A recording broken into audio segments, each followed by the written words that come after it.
you are on planet Earth, you are now listening to the Paul McGUIRE Report. I'm Paul McGUIRE, broadcasting to you from Los Angeles, California. And we're going to take a look at what's happening in the world, your nation, my nation. But the all-important factor is we're going to look at it from a biblical perspective, a biblical worldview. Now, that worldview is entirely absent from all of the mainstream media. Whether they acknowledge it or not, whether they are aware of it or not, they are looking at reality through a bias, through a filter, through a distortion, through pink or glasses. They are not looking at reality the way reality really is. They're looking at it through a distorted prism. Now, when you look at reality through a distorted prism, you are not looking at reality. And that's the goal of the Paul McGUIRE Report. It's been the goal of the Paul McGUIRE Report before it became the Paul McGUIRE Report. Once upon a time, before I received Jesus Christ as my Lord and Savior, and I was in the process of researching, thinking, reading books, studying, attending lectures from people from all sides of the political spectrum, not just one side. And as you know, I grew up in a atheistic, very liberal, intellectual household where many artists, financiers, and other types of people would stop by and spend time with my parents. Now, we weren't wealthy. We were middle class, but because of the fact that my parents were very educated and my father was an artist and my mother was an artist, that put us right in the centrifuge of thinking and debating, etc., etc. So as a very, very young boy, I was exposed to the highest level critical thinking, analysis of art and culture and politics, etc., etc. And I realized that, looking back, that was God's plan for my life. Because had I not been put through that rigorous intellectual, creative development, I could never have fulfilled ministry that God called me to years later. And the same is true for you in many areas where you experienced, for some strange reason, uncanny development. Like if you were in the armed services and you went through some really high-level, high-end military training, like special ops or, the highest levels in the Marines or Green Berets or whatever. The point is, that stuff that you experienced because it forced you, I'm talking about the military now, because it forced you to press the envelope, because it forced you to push beyond your normal barriers in military training. When most soldiers' training would cause them to quit or give up from exhaustion or whatever, you were specifically trained to break those barriers and in one sense of the word become some kind of super soldier. Now, the point that I'm trying to make is that whenever you take a human being and you put high expectations on that human being, and then you demand of that human being that he or she performs at a level way, way beyond the average person, and you demand it, and there's no wiggle room out. The way God created human nature is that a significant percentage of the people that you put through a high expectation, high accountability program, they will mysteriously rise to the occasion. They will be able to achieve things that the normal man and the normal woman could never achieve because of their set of circumstances. It doesn't mean they're better than other people. It simply means they were put in an environment which did not make room for lower level performance, lower level thinking, etc., etc. You see what I'm saying? I'm not trying to say that this is like being some elite person. That's not what I'm trying to say. I'm simply trying to say this works in sports and academics and in all kinds of areas. You know, when the superstar athletes, whether they're boxers or golfers or baseball players, basketball players, football players, or whatever. Yes, you need positive reinforcement. Yes, you need somebody to believe in you. We all need those things. But if you're going to produce a champion, then you're going to have expectations that are above and beyond the expectations you would put on an ordinary individual. And to use a cliche from I don't even know if this breakfast cereal, because I don't eat this breakfast cereal anymore.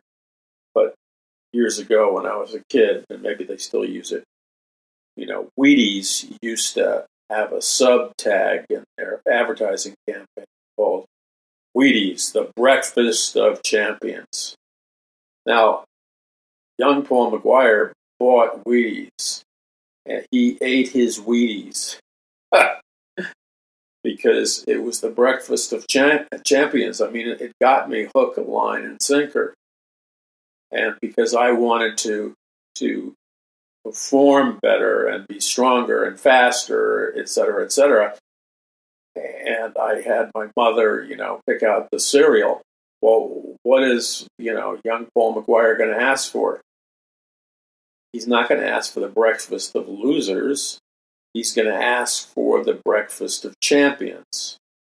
Now, I'm not so sure that really is true, that they're the breakfast of champions, but at the time, I believed it.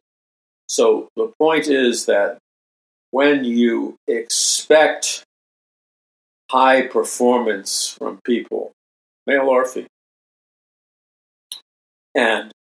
and you set the bar high, and then you instill in them a belief that you are confident that they can achieve the results that you're holding out for them. Once again, the way God created humanity has a tendency to rise to the occasion, to rise to the level that you expect them to do, especially if you add into the mix the fact that you believe that they can do it. And that's, you know, a modern day parable from Wheaties, the breakfast of champions, but it works in terms of psychological and motivational dynamics. So where am I going with this? As we look at the world situation, we see that, well, first of all, we start out with the premise. And this premise, we can only start out with this premise if we have a biblical worldview, which means we view reality through the lens of what the Bible says about men and women and life. And that's very important. the foundation.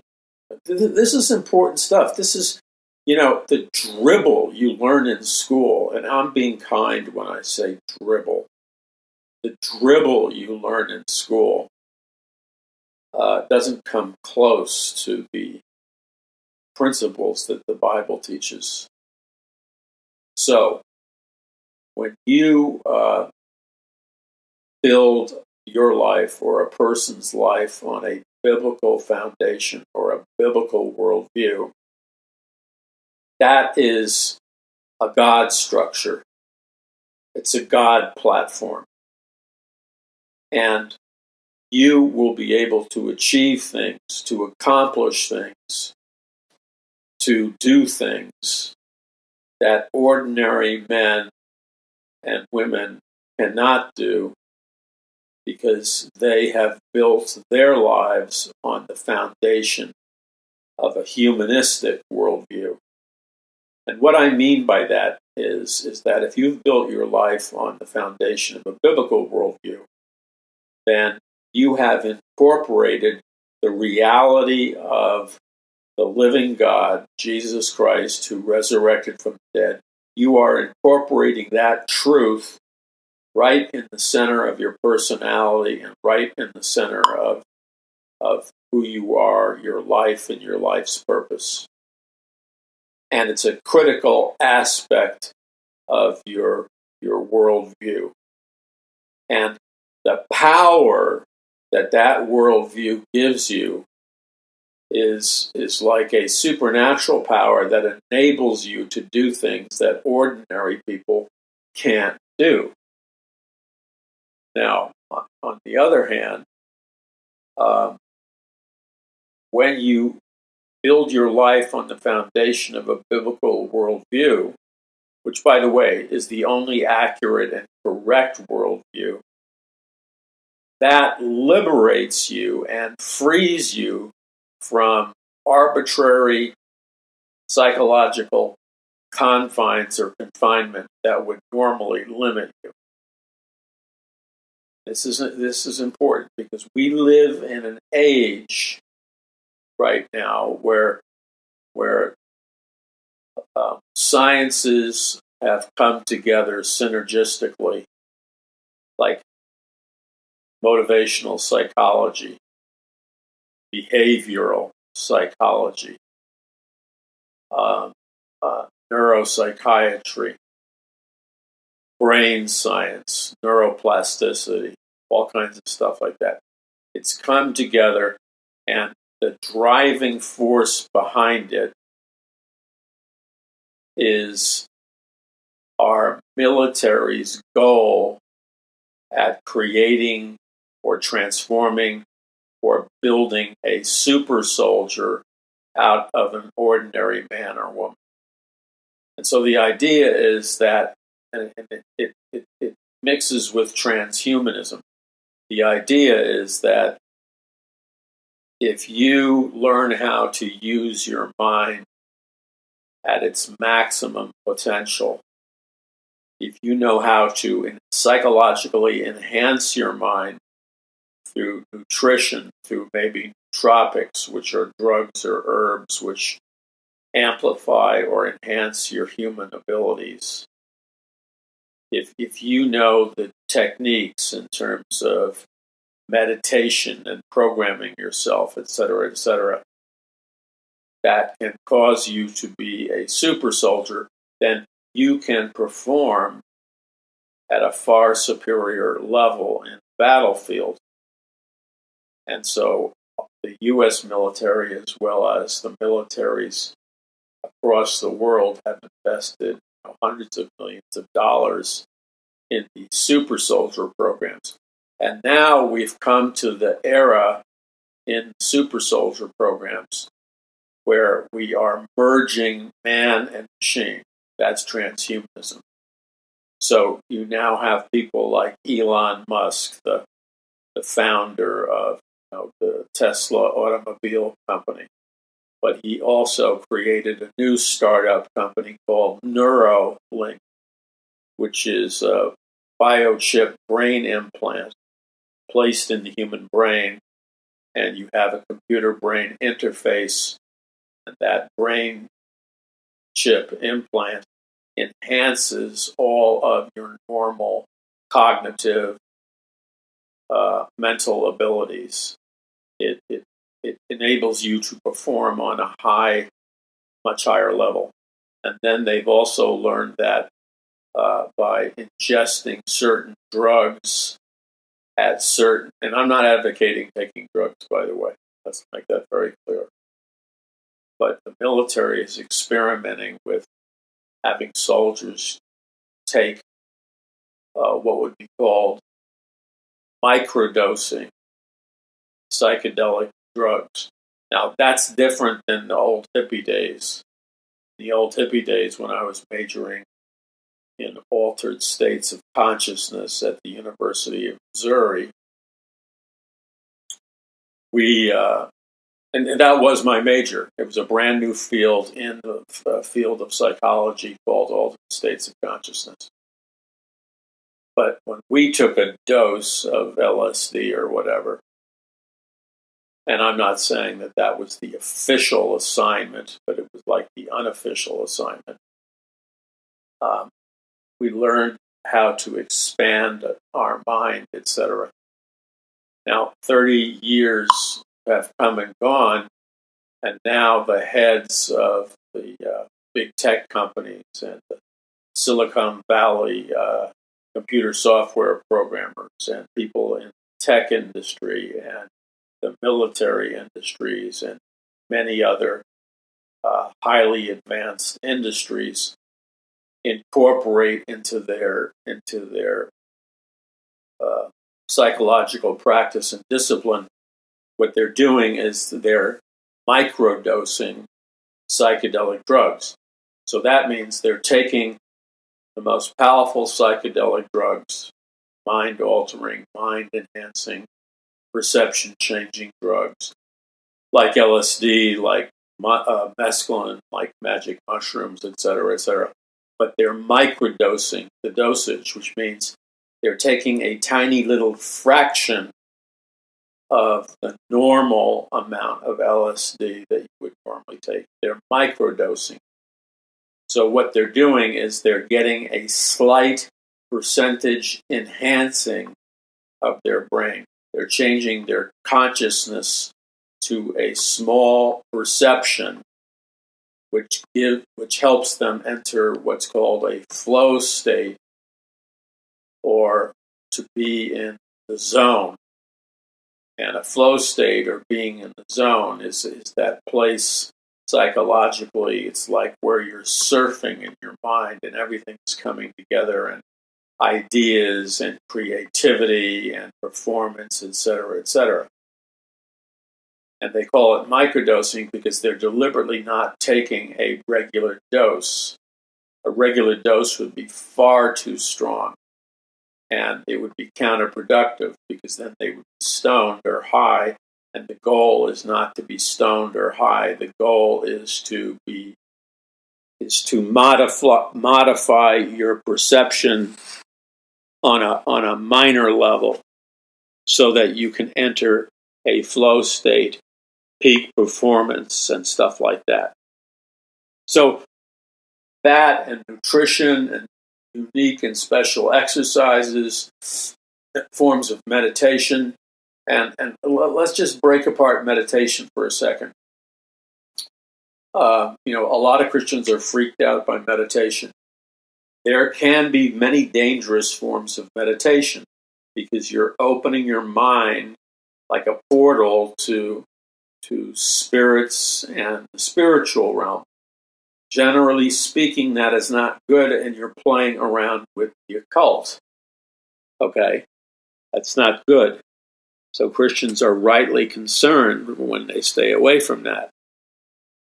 But there are disciplines of the mind where you learn how to use your mind, train your mind to achieve peak performance. Okay, it's like teaching your mind peak performance habits. So that that brain technology is not necessarily bad. It's not necessarily occultic. It's simply a way of enhancing the brain. Now, if you're going to go and play way out of the sandbox and start chanting some, Om or whatever the mantra is, and you're leaving your body and speaking to spirit guides and all the rest of that stuff, then you've opened a portal into another dimension and you get into very dangerous territory. But right now, as it stands in cutting edge businesses all around the world, people are microdosing, and executives, male and female, are experimenting heavy duty with meditation, training themselves to think in an alpha wave state or a beta wave state or a theta wave state, and using all kinds of methodologies to achieve peak performance. And our military is gung-ho about this because their goal is to not only, this is part of their super soldier program, their goal is to not only genetically modify and enhance their soldiers, but breed genetically super soldiers that can stay up for like 5 days at a time and function as a killing machine without fatigue, etc. And business executives who need to go to meeting after meeting and produce after long work schedules, etc. This is the future of work. This is the future of performance. And we are, whether you like it or not, every one of you, to one degree or another, is being exposed to these kinds of enhancement technologies.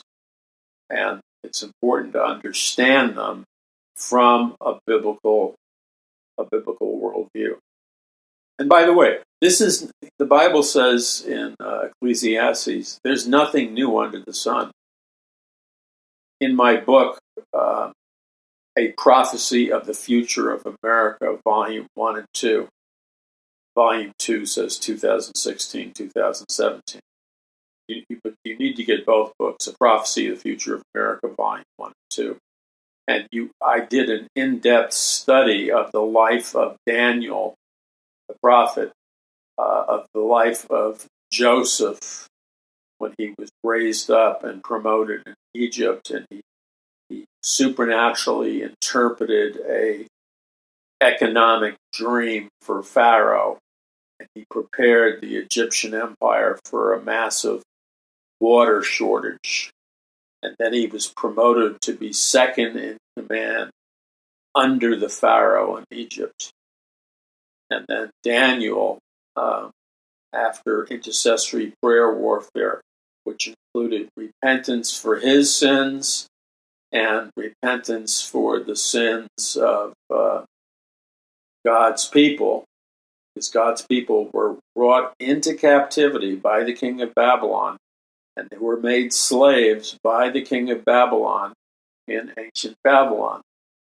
And in the case of Daniel, the prophet, and in the case of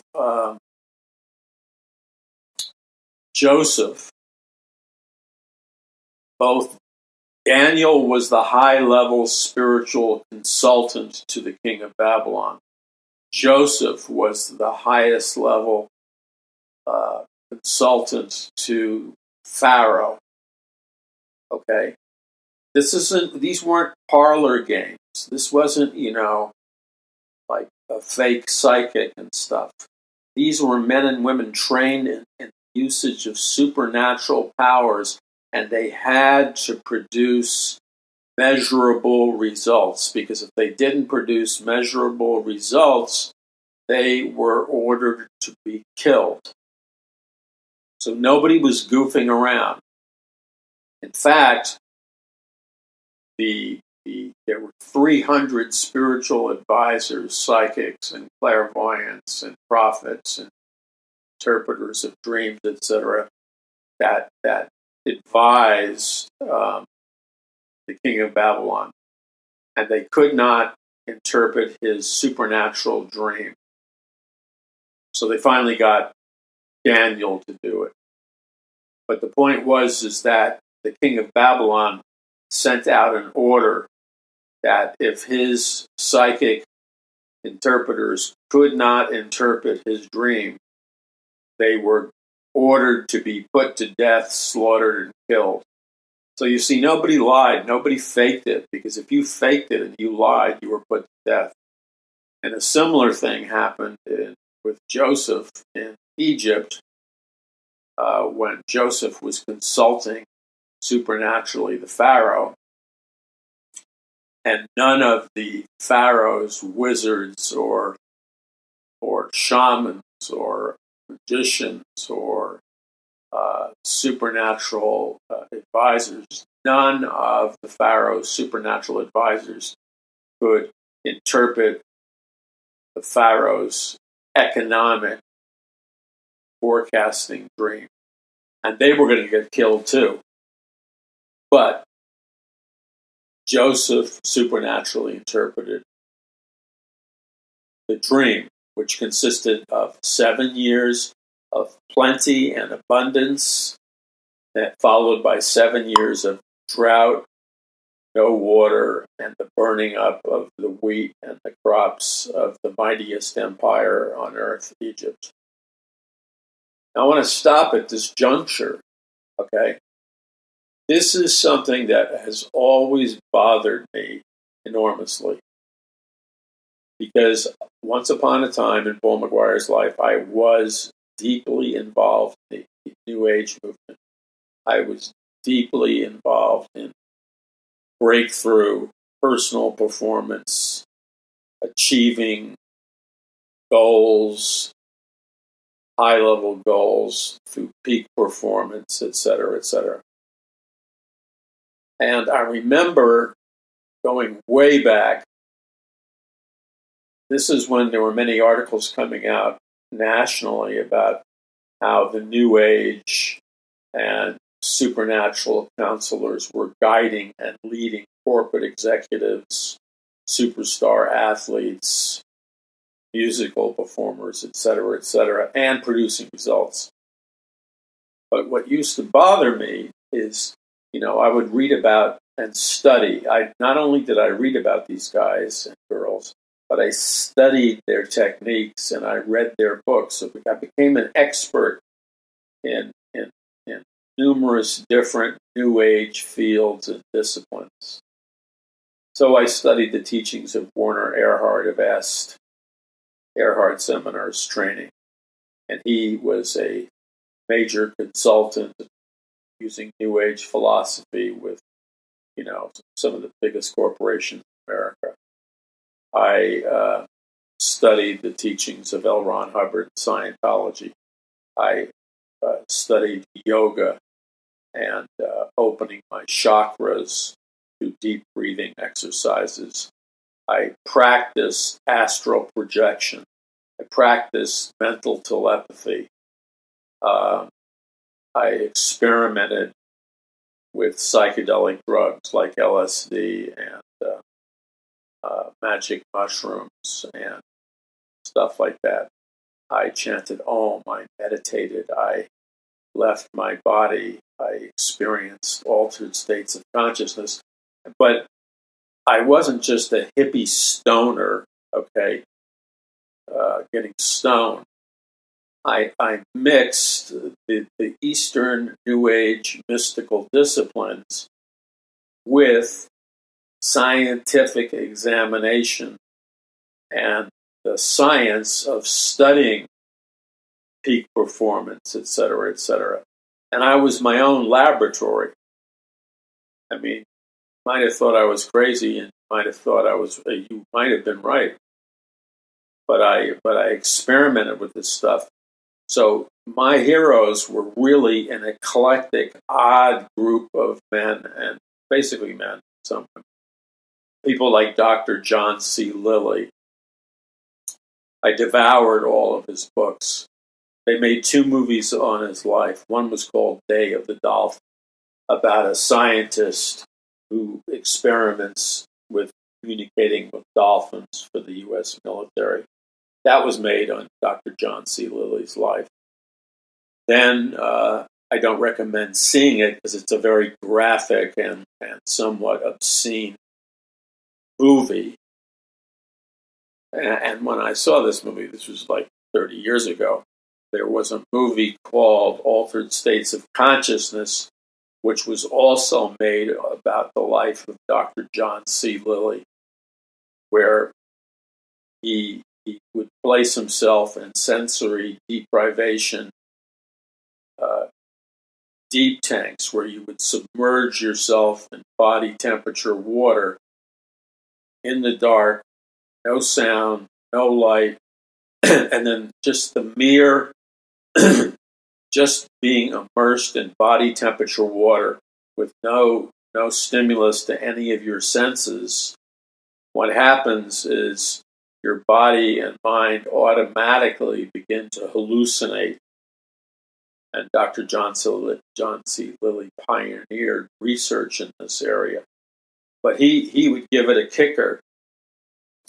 He would submerge himself in a sensory deprivation chamber, deep tank, and then he would supplement it with the use of psychedelic drugs like LSD and ketamine. And he would communicate to spirit guides and reach very high levels of consciousness, which, looking back in retrospect, I certainly don't recommend, because when I'm writing a new book that'll be out soon, that's going to be a mind blower. And when I re-examined some of the writings of Dr. John C. Lilly, it's obvious that he had opened a portal in his mind to interaction with demons, etc. But these were my heroes as a kid, so like I was an odd kid. Let's just be real about it. So what I did at the University of Missouri, where I was a dual major of filmmaking, and then in the psychology department, I majored in altered states of consciousness. I built my own very primitive sensory deprivation chamber so I could conduct my own experiments. See, I was doing, my nickname, I'm not bragging about this. It's kind of embarrassing nickname, but I'm just telling you my life story here. I was nicknamed the mad scientist by my friends in grammar school growing up because I had a big laboratory in my bedroom. I was experimenting with chirogenics, which was freezing plants so you could revive them sometime in the future. And then later on, as I got older, I didn't take drugs to get high. I took drugs after psychedelic drugs, mescaline. I took the drug mescaline after reading Aldous Huxley's book, Heaven and Hell and the Doors of Perception. And in the book, Huxley, who wrote Brave New World, and he was a promoter of LSD and psychedelic drugs.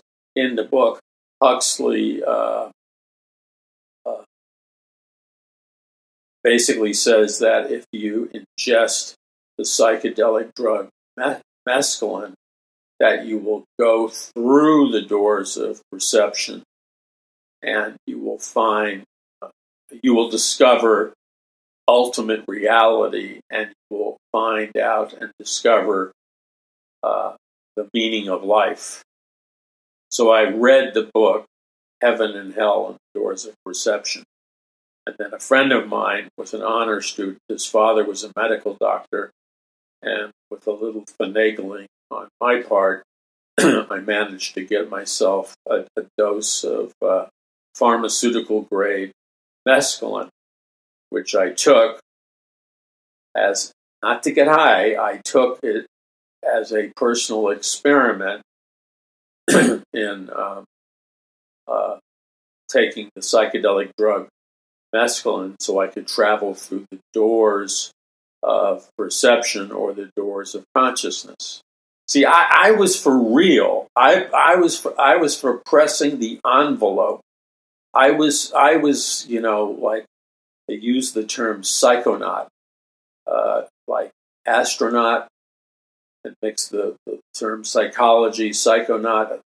Psychonaut is somebody who explores inner space or the inner dimensions of the mind with the help of psychedelic drugs, etc.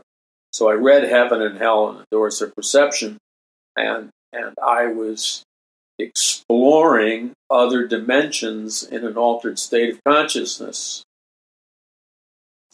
Now, I learned something about these scientists years later. Once again, I was tricked, like with Abby Hoffman, the radical activist, I was tricked. So I want to get to that in just a moment. But the point I want to make here is I was not playing. I was for real. I was looking for truth with a vengeance. I wasn't playing games. I wasn't taking drugs to get stoned and to get high. I was reading volume after volume of scientific books and scientific literature. And then and only then would I experiment using the scientific empirical method of research.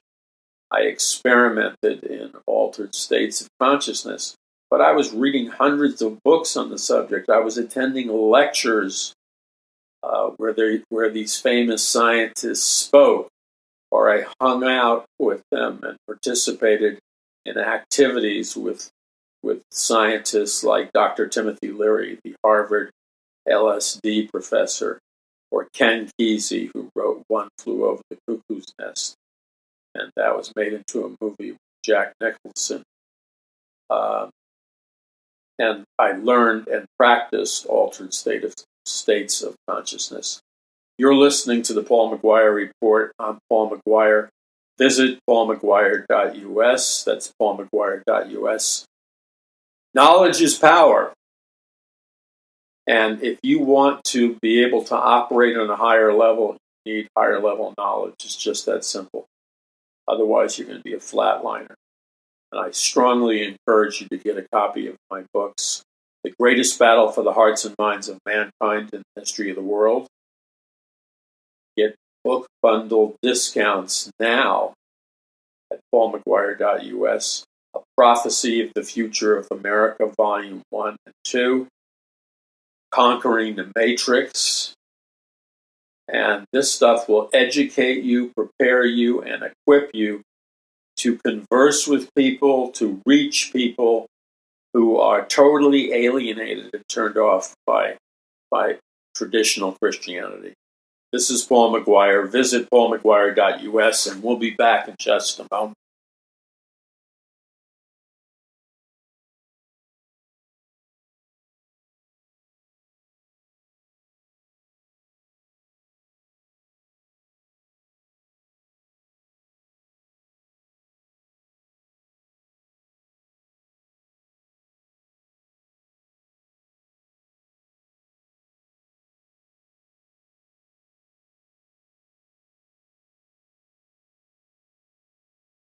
Growing religions in America are first witchcraft and Wicca,